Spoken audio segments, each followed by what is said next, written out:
A estimativa do impacto fiscal das medidas para conter a alta do petróleo já soma quase 35 bilhões de reais até o mês de agosto. O cenário acende um alerta para as contas públicas, já que a renúncia de receita e os subsídios pressionam o cumprimento das metas fiscais. Sobre esse assunto, a gente conversa com Felipe Salto, economista-chefe da Warren Investimentos, ex-secretário da Fazenda de São Paulo. Salto, seja muito bem-vindo, é um prazer ter você aqui. Tudo bem, Vitor? Obrigado pelo convite. Salto, queria começar perguntando exatamente sobre essa conta, 35 bilhões de reais em renúncia arrecadatória. A gente tem uma importância muito significativa dessas receitas oriundas, principalmente da tributação sobre o petróleo, CSLL, royalties, dividendos. Eu queria entender o quanto isso deve impactar a possibilidade da gente ter o superávit primário mensurado, esperado, pelo menos previsto, no projeto de lei de diretrizes orçamentárias enviado pelo governo. Bom, o primeiro ponto é o seguinte: esse número que você coloca, nós estimamos até agosto, né, Vitor? E considerando as medidas que já são realidade, digamos assim, que basicamente são aquelas anunciadas para o diesel. As anunciadas ontem pelos ministros Dario, da Fazenda, e Moretti, do Planejamento, elas ainda vão precisar ser materializadas por meio de decreto. Só que a esses decretos, ou a esse decreto, antecede uma lei complementar que o governo está pretendendo aprovar no Congresso, né? Foi isso que ele explicou ontem na coletiva, Vitor, que é um projeto de lei complementar para tentar afastar aquela obrigatoriedade imposta pela Lei de Responsabilidade Fiscal de compensar com majoração de tributos eventuais novas isenções, que é o caso que o governo agora pretende com a gasolina e com o etanol. O que o governo quer é aproveitar esse aumento do petróleo, que vai turbinar as receitas ligadas ao petróleo, como os dividendos, os royalties, e a arrecadação que indiretamente também acaba aumentando, como, por exemplo, o IRPJ e a CSLL, para compensar o custo dessas medidas mensalmente. Então, a estratégia é a seguinte: além dos custos que já foram assumidos com as outras ações, o governo quer aproveitar essa alta do petróleo para poder conceder essas isenções de PIS/PASEP e COFINS e também da CID para a gasolina e para o etanol. Tem um risco, obviamente, nessa estratégia, porque, ainda que seja restrito a 2026 e aos efeitos da guerra no Oriente Médio, você abre um precedente, né? Mas o desenho do projeto de lei, pelo que eu pude analisar ontem à noite, depois que foi divulgado para o Congresso, foi enviado pelo governo, ele cuida, né, de restringir esse mecanismo a 2026. Agora, as contas estão apertadas, né? A projeção para esse ano é déficit público novamente. E esse ganho extraordinário com o petróleo deveria servir para o governo fazer um resultado melhor e não para torrar tudo com medidas para tentar promover efeitos nos preços dos combustíveis.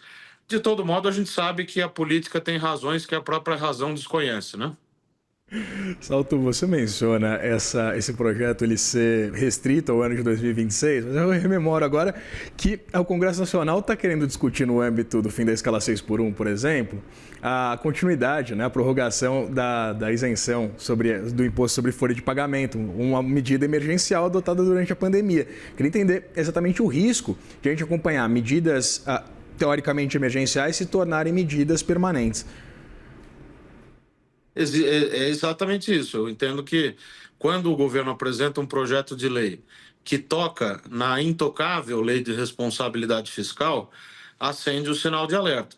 Para ser justo, o projeto enviado pelo governo, ele não altera a lei de responsabilidade fiscal no consagrado artigo 14, né, que é muito conhecido dos especialistas, que é aquele dispositivo que manda que qualquer renúncia de receitas seja compensada por um aumento ou criação de tributo.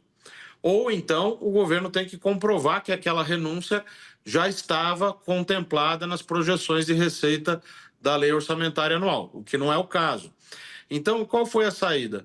Ora, vamos aumentar de novo o imposto sobre exportação, que causou tanta celeuma, ou buscar outro aumento de tributo, ou vamos tentar uma saída ad hoc, né? Uma saída excepcional.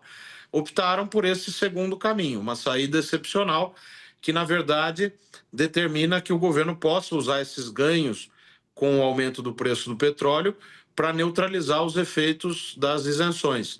Ele também promove, por meio desse projeto de lei, caso o Congresso aprove, né, é uma lei complementar, a obrigatoriedade de explicitar os custos, também nos relatórios que já existem, né, o relatório bimestral, com transparência, etc. Mas é sempre bom a gente ficar atento, porque são coisas que já aconteceram no passado, né? Você abre a caixa de Pandora, depois ninguém consegue mais colocar o conteúdo para dentro de novo. Não, nós temos que ter cautela também nisso, porque é um quadro também excepcional. A guerra, de fato, provoca efeitos bastante drásticos, né, sobre a inflação, não só sobre os combustíveis, mas já começa a haver um certo espalhamento disso. E também a gente precisa lembrar que é um ano eleitoral. E assim como aconteceu em 2022, ou diferentemente do que aconteceu em 2022, é preciso evitar que o populismo tome conta, né, da agenda prioritária do governo e do Congresso. Por enquanto, eu acho que isso ainda não aconteceu, mas os riscos estão aí presentes. Você mencionava essa solução encontrada pelo governo, mas a gente acompanhou, por exemplo, toda aquela discussão sobre a subvenção ao diesel, uma tentativa por parte do governo de aplicar uma alíquota de 12% sobre a exportação de combustíveis, né, de petróleo brasileiro, a de 50% sobre o diesel. Eu queria entender, isso foi judicializado, é verdade? Então, o governo agora preza por uma mudança, mesmo que temporária, na LRF. Mas havia, pelo menos, uma tentativa anterior de criar ali um mecanismo para que esse subsídio ele fosse bancado, financiado. Eu queria entender exatamente o quanto essa série de soluções encontradas, a judicialização, por exemplo, desse imposto, a possível criação de um ambiente um pouco arredio, principalmente para as petroleiras estrangeiras que atuam no Brasil. Eu queria entender exatamente quais são os riscos dessa discussão toda, mesmo se a gente tratar, claro, como medidas emergenciais que, evidentemente, tem como pano de fundo um momento, enfim, excepcional, mas os momentos excepcionais se tornaram muitos, né? Sim, eu acho que o problema, esse episódio, ele é sintomático, porque é sintomático de uma situação em que o Brasil ele perdeu a capacidade de planejar.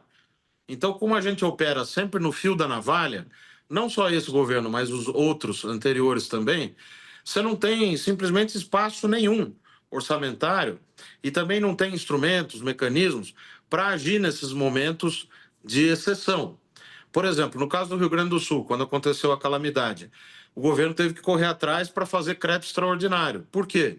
Porque, na verdade, em relação à meta fiscal, ele não tinha sobra, porque ele usava, como continua usando, aquele limite inferior, aquela banda inferior da meta fiscal, já como um padrão, né?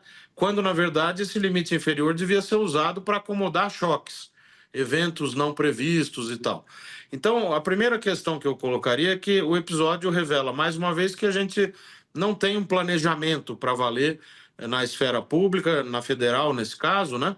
E isso poderia ser corrigido com uma lei orçamentária mais fidedigna, mais confiável, um processo orçamentário mais transparente, uma adequação das despesas obrigatórias, para que a gente tivesse justamente uma discricionariedade para esses momentos de exceção. E eu não acho errado tomar medidas para mitigar esses efeitos de uma questão exógena, né, como um choque brutal negativo na oferta global de petróleo. A questão é que nós não estamos tão preparados assim, do ponto de vista orçamentário e fiscal, nesse momento, para acomodar esses choques, né? Então, nós vamos ter um déficit esse ano.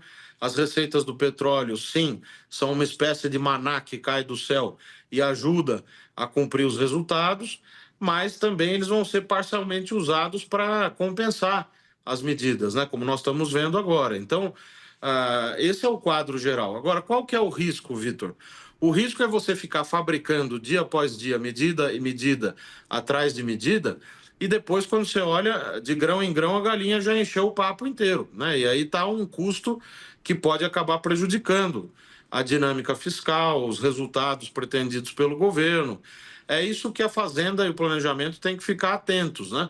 Sobretudo porque as pressões no Congresso diuturnamente vão surgindo a toque de caixa. Veja no caso da escala 6x1, que já se quer colocar uma volta da desoneração da folha, medida que custa uma fábula, que já foi negociada junto ao Supremo, que já vem sendo revertida numa espécie de escadinha e que aí agora os oportunistas querem recolocar de novo essa questão na ordem do dia, aproveitando o debate da escala 6x1. Então é mais custo para o governo.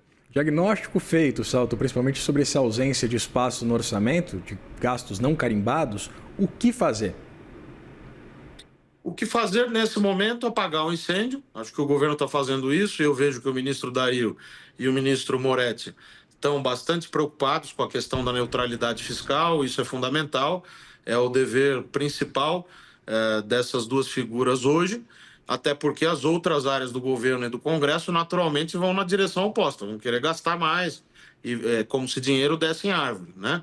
E numa segunda frente, e essa eu acho que fica só para depois das eleições, é repensar um pouco o nosso arcabouço institucional na área de finanças públicas, a lei orçamentária, a lei geral de finanças públicas, para que a gente não seja mais pego de calças curtas, né, em situações como essa, e me refiro à questão fiscal, estritamente, né? Porque do ponto de vista das contas externas, da balança comercial, do balanço de pagamentos, nesse caso, nós fomos pegos numa situação positiva. A gente tem, hoje, contas externas muito mais bem ajustadas, se comparado, por exemplo, com outras crises do petróleo que o Brasil vivenciou nos anos 80 e 70. Adoraria conversar sobre as contas externas depois da publicação do Banco Central hoje, Salto, mas infelizmente o nosso tempo aqui é curto, você sabe disso. Agradeço muito pela sua disponibilidade. Conversei com o Felipe Salto, economista-chefe da War Investimentos. Muito obrigado, Salto. Eu que agradeço, Vitor. Um abraço. Um abração.